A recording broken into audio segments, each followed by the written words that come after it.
Yeah, lads. Now, it's about time I made this bloody video, right? I've had the car for about 7 months now, 6 or 7 months exactly, and I've never told anybody what's been done to it, or how much horse it's running, or what it's got. So, I've decided after about 100 people asking me in the comments, well actually, people who asked me were on messages, what's it got done to it, what's it running? Some people in the comments who seem to think this is standard, I've got my nerves a little bit. Oh, put an exhaust on it, mate. Oh, it's only 150 brake. Well, yeah, it's not standard. So in this video, I'm going to go through everything the car's had and the all-important dyno results.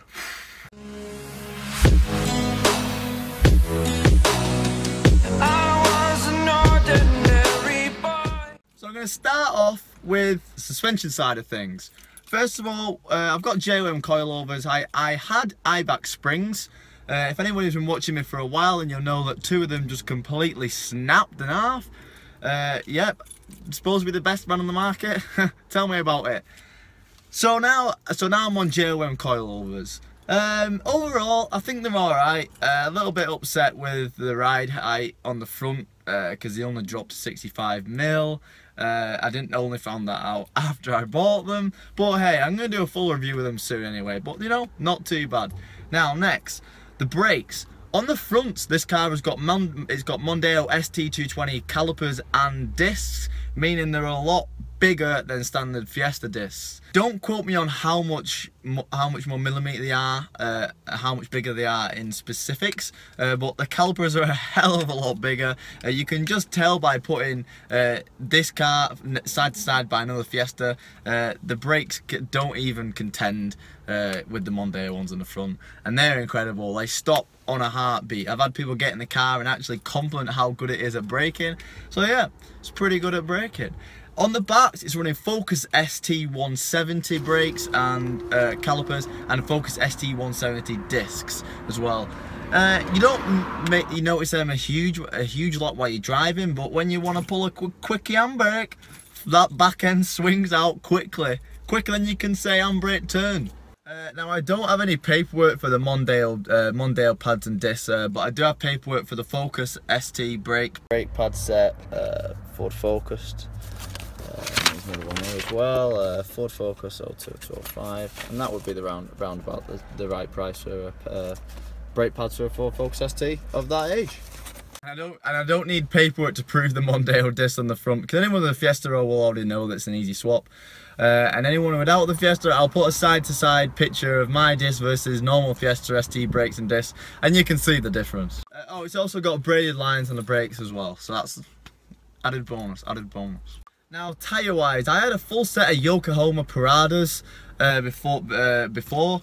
They went madly down to illegal very quickly, and I changed them. And at the time when I changed them, I wasn't in the best financial state, so I just went with. I've done a video on this anyway, but I just went with Avon ZZ5s on the front, which are a pretty good premium tyre, and I just went with some cheap Revella ones on the back. I know everyone's gonna moan and say it's not the best thing to put cheap ones on the back, but at the time it was the best I could afford. So at the minute, I'm not running the best tyre setup, but it's gonna change soon, lads. It's gonna change. Okay, now on to the power side of things. Right, first of all, the car has got a Graham Good Racing intake. I've got a book here from Graham Good Racing intake, and it's just giving you all the parts that they do for Ford. So they've basically got all they've got the RS parts. There's the intake kit that goes from £600 carbon. So I've got the carbon Graham Good intake on mine, and the intake kit goes for £300 alone, and that's without a filter. So it's a decent intake, mate. It's a decent intake, mate.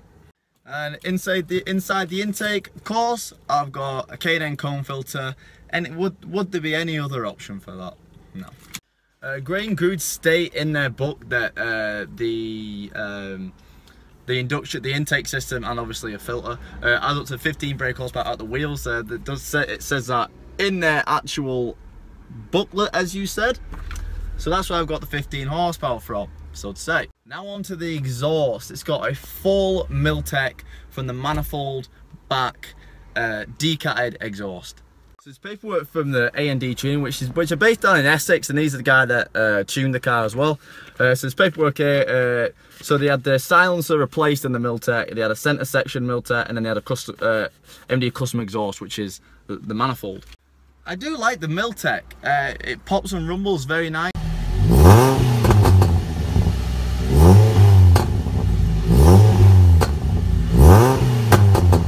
The only thing that I don't like about it that much is it's a little bit on the raspy side rather than the deep tone side. That's the only downside I can say about the Miltech exhaust. But you know, power's power. Who cares what it sounds like, eh?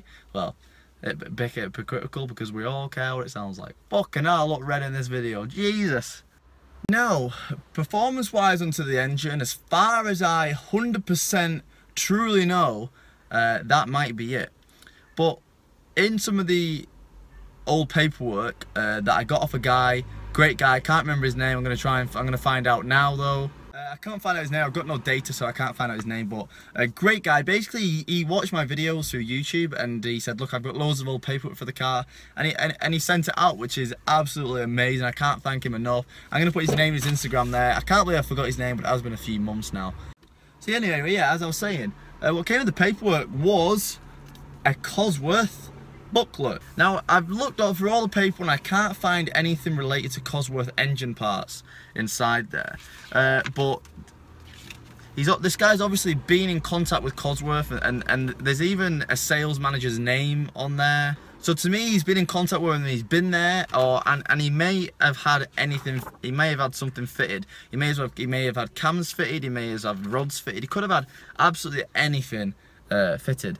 It would make sense that he did actually get something fitted, because I'll show you the dyno results in a minute, and that's pretty high for something that's just got an exhaust, an intake, and an exhaust and an intake.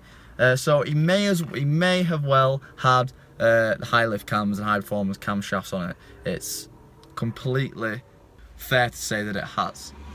Now on to the last and certainly not least, this is the most important thing that you've all clicked this video for, and that are the dyno results. I've got a dyno printout here.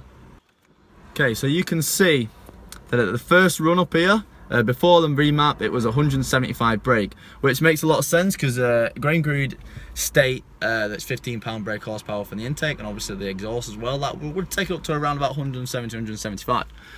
Right, the first run after the AMD remap, power 187.9 horsepower at 5,500 RPM. Second run 187.5. So it's 188 horsepower basically. 188 horsepower with 168 foot-pound of torque at 5,500 revs.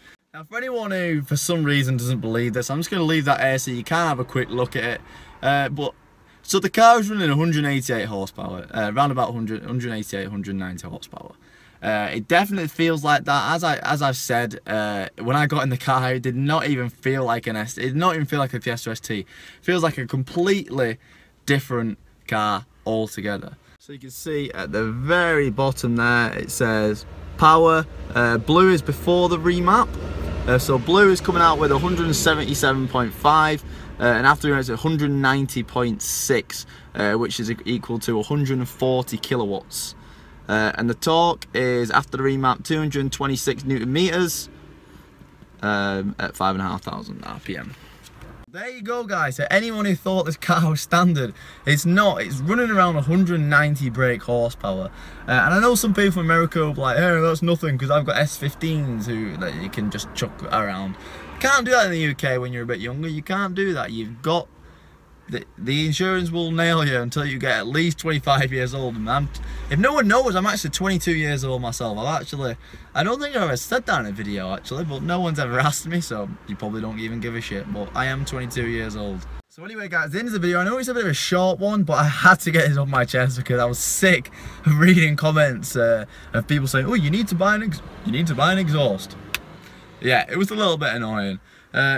I've got parts and order for it. I know my upload schedules are really slow, but I find it really hard, guys, to upload videos. You know, I've got 2 jobs and I don't get a day off, so it's really hard for me to upload videos, and it's even harder for me to upload install videos because some installs you have to give up a full day of your time, and that's just something that I can't do. Some days I do actually have a day off, and that's when you see the install videos. But sometimes you just got to stick with me, lads. You know, one day I might actually get there, I might have to fucking quit my jobs and just do this full time. I'd love to do that, but at the time, we need to bring in that money, so. I'm just editing that video now and I've realised I've left it on a really weird end cut, so I'm going to end it here, lads. Thanks for watching, and I'll see you next time.